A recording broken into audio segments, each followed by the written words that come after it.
வணக்கம், இது மனதின் மொழி. இன்னைக்கு இந்த எபிசோடில் நீங்கள் கேட்க போகிறது கம்யூனிகேஷன் ஸ்கில்ஸை பற்றி.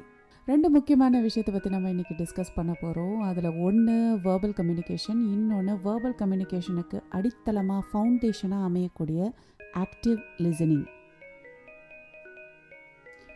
முடிவில் சில சீக்ரெட் டிப்ஸ் உங்களுக்காக காத்துட்ருக்கு. அதனால் மறக்காமல் முழு எபிசோடையும் கேளுங்க.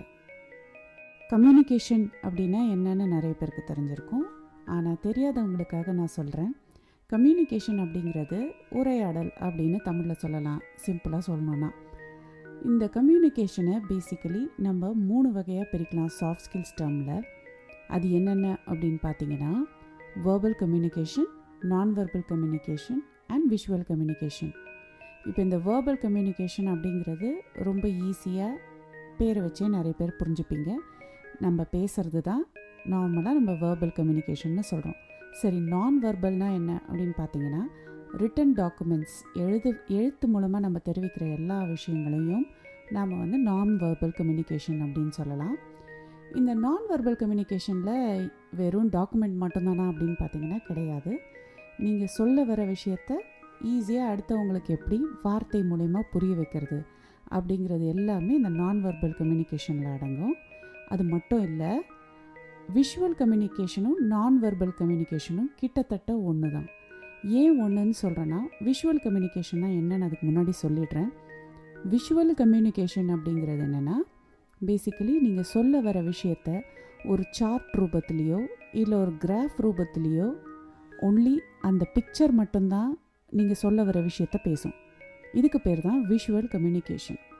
இப்போது ஒரு உதாரணத்துக்கு சொல்லணுன்னா, ஒரு படம் ரிலீஸ் ஆக போகுதுன்னா ஒரு போஸ்டரை பார்க்குறீங்க அப்படின்னும் போது இது விஷுவலாக உங்களுக்கு கம்யூனிகேட் பண்ணுறாங்க. என்னென்னு கம்யூனிகேட் பண்ணுறாங்க? இந்த படம் இந்த டேட்டில் இந்த தியேட்டரில் ரிலீஸ் ஆகுது அப்படின்னு கம்யூனிகேட் பண்ணுறாங்க. ஸோ இது விஷுவல் கம்யூனிகேஷன். இதில் வார்த்தைகள் ஏதாவது இருக்கா? கிடையாது. அதனால் இது நான் வெர்பல் கம்யூனிகேஷன் அப்படின்னும் சொல்லலாம். ஓகே, ஸோ இப்போ நான் வெர்பல் கம்யூனிகேஷன்னா என்னன்னு பார்த்துட்டோம். பேசிக்கலி நீங்கள் எழுதுகிற இமெயில்ஸ், நீங்கள் அனுப்புகிற டெக்ஸ்ட்டு, வாட்ஸ்அப் மெசேஜஸ்ஸு, இது எல்லாமே நான் வெர்பல் கம்யூனிகேஷன் தான். நீங்கள் விஷுவலாக ஏதாவது ஒரு விஷயத்த சொல்கிறீங்க அப்படின்னா அதுவுமே ஒரு ஃபார்ம் ஆஃப் நான் வெர்பல் கம்யூனிகேஷன் தான். இது மட்டும் இல்லாமல் நான் வெர்பலில் இன்னொரு முக்கியமான விஷயம் இருக்குது. அது என்ன அப்படின்னா பாடி லாங்குவேஜ். நீங்கள் ஒருத்தரை பார்க்க போகிறீங்க அப்படின்னா நீங்கள் எப்படி ட்ரெஸ் பண்ணியிருக்கீங்க, உங்களோட நடை உடை பாவனையெல்லாம் எப்படி இருக்குது அப்படிங்கிறது எல்லாமே நான் வெர்பல் கம்யூனிகேஷன் கீழே வந்துடும். இப்போ இன்றைக்கி நம்மளோட ஃபோக்கஸ் மொத்தமும் வெர்பல் கம்யூனிகேஷனில் தான் இருக்க போகுது. ஏன்னா நம்ம பேசுகிறத முதல்ல ஒழுங்காக எப்படி பேசுகிறது அப்படிங்கிறத கற்றுக்கணும் இல்லையா? வெர்பல் கம்யூனிகேஷனோட ஒரு முக்கியமான ஸ்கில் என்ன அப்படின்னு பார்த்தீங்கன்னா ஆக்டிவ் லிசனிங்.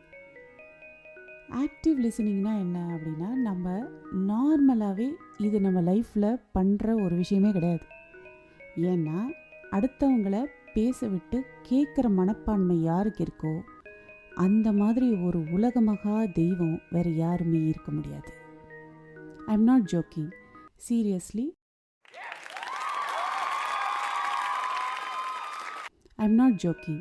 சீரியஸ்லி லிசனிங் அப்படிங்கிறது ஒரு ரொம்ப ரொம்ப மேஜரான ஒரு ஸ்கில். நம்ம டே டு டே லைஃப்லேயே வளர்த்துக்க வேண்டியது. உங்கள் ஒர்க் பிளேஸில் இல்லைன்னா உங்கள் ஃபேமிலியில் யாராவது எதையாவது சொல்கிறாங்க அப்படின்னா நீங்கள் அதை கண்டுக்காமல் போனீங்கன்னா அதோட பின் விளைவுகள் எப்படி இருக்கும் அப்படிங்கிறது நான் சொல்லி உங்களுக்கு தெரியணுங்கிற அவசியம் கிடையாது. ஆச்சரியப்படுத்துகிற மாதிரி ஒரு ஃபேக்ட் சொல்கிறேன். ஆக்சுவலாக நம்மளோட டே டு டே லைஃப்பில் நம்ம ஒன்லி 38% மட்டும்தான் வோக்கல் கம்யூனிகேஷன் ஆர் வெர்பல் கம்யூனிகேஷனை யூஸ் பண்ணுறோம். அதாவது நம்மளோட பேச்சை யூஸ் பண்ணுறோம். பாக்கி எல்லாமே நம்மளோட டே டு டே லைஃப்பில் நான் வெர்பல் கம்யூனிகேஷன் தான் அப்படின்னு ஒரு ரிசர்ச் சொல்லுது.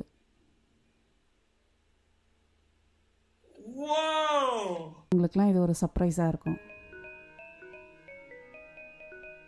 ஆக்டிவ் லிசனிங்னா என்ன அப்படிங்கிறதுக்கு வருவோம்.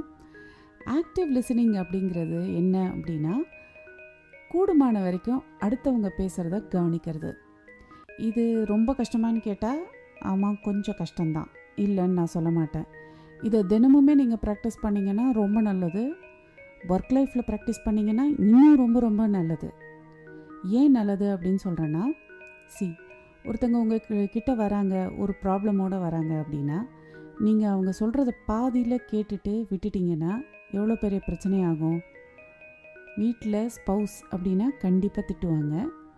அப்படி இல்லை ப்ரொஃபஷ்னலாக ஆஃபீஸில் பாஸ் அப்படின்னா பாஸ் என்ன பண்ணுவார் அப்படிங்கிறது நம்ம சொல்லவே தேவையில்ல.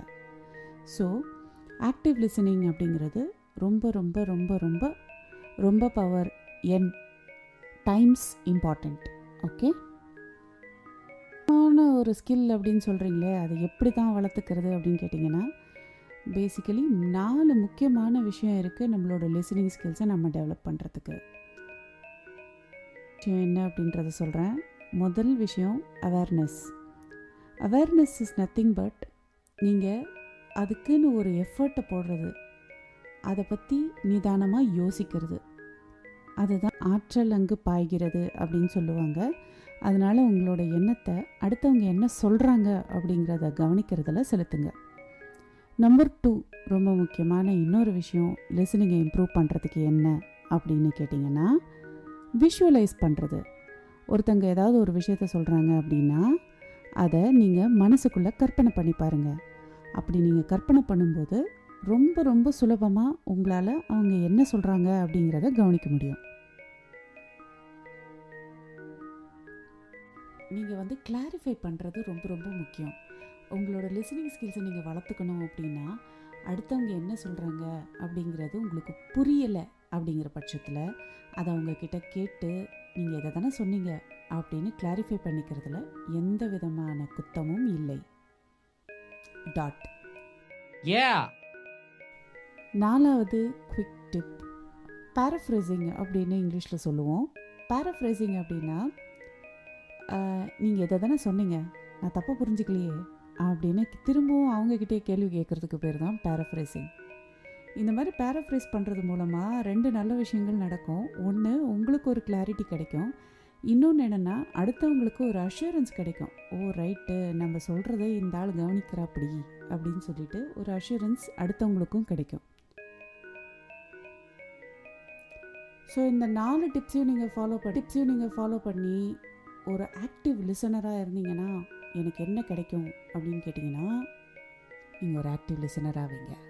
வேறு எதுவும் பெருசாக நடக்காது. ஆனால் லிசன் பண்ணுறது மூலமாக உங்களோட ரிலேஷன்ஷிப் ரொம்ப ரொம்ப நல்லாவே இருக்கும் அப்படிங்கிறதுல எந்த சந்தேகமும் உங்களுக்கு வேண்டாம். அப்படிங்கிறத நான் என்ன மீன் பண்ணுறேன்னா, ஐ மீன் your personal, your family, your relatives and professional, your boss, your colleagues எல்லாருமே தான். உங்களுக்கு வேர்பல் கம்யூனிகேஷனை பற்றி தெரிஞ்சிருக்கும்னு நினைக்கிறேன். ஆக்டிவ் லிசனிங்னா என்ன, அதை எப்படி இம்ப்ரூவ் பண்ணலாம் அப்படிங்கிறதையும் நாம் இந்த எபிசோடில் பார்த்தோம். மேற்கொண்டு வர எபிசோட்ஸில் இதே மாதிரி நிறைய கண்டென்ட் உங்களுக்காக காத்திருக்கு. அதுக்காக நீங்கள் செய்ய வேண்டியதெல்லாம் இந்த பாட்காஸ்ட்டை ஃபாலோ பண்ணிக்கிறது மட்டும்தான். Thank you for listening. இது மனதின் மொழி, உங்கள் ஒளி.